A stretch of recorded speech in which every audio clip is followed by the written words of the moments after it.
The Delivery Man, Dangerous Secret, Episode 4. "Don't," Eleanor said, seeing him freeze at the window. She was on her feet now, suddenly alert. "Don't panic. Whatever you're seeing, don't panic." Richard couldn't help it. "There are 100 cars outside. Maybe more." She joined him at the window, peering down through the thin curtain. Below, the procession had stopped. Black SUVs blocked both ends of the narrow street. Behind them, a column of sleek sedans and limousines, Mercedes, BMWs, a Rolls-Royce so long it looked like a boat filled every inch of asphalt.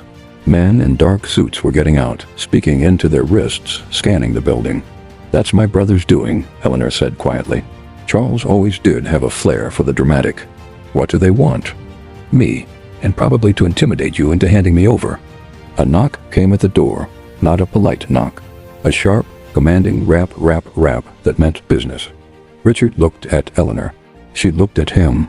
For a moment, neither of them moved. Then Eleanor did something strange. She took his hand, the one with the cracked nails and the calluses from gripping motorcycle handles, and squeezed it.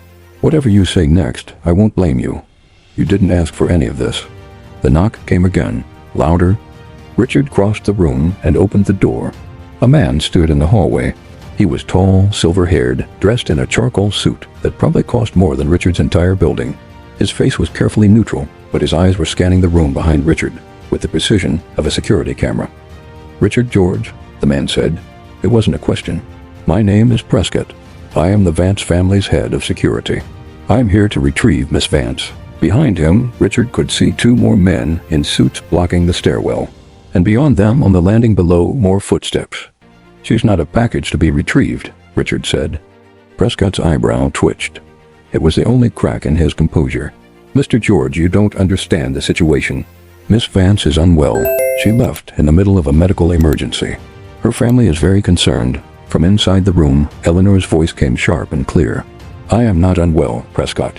I am tired." "There's a difference." Prescott's gaze flicked past Richard to Eleanor. Something passed between them, a long history perhaps, or a shared secret.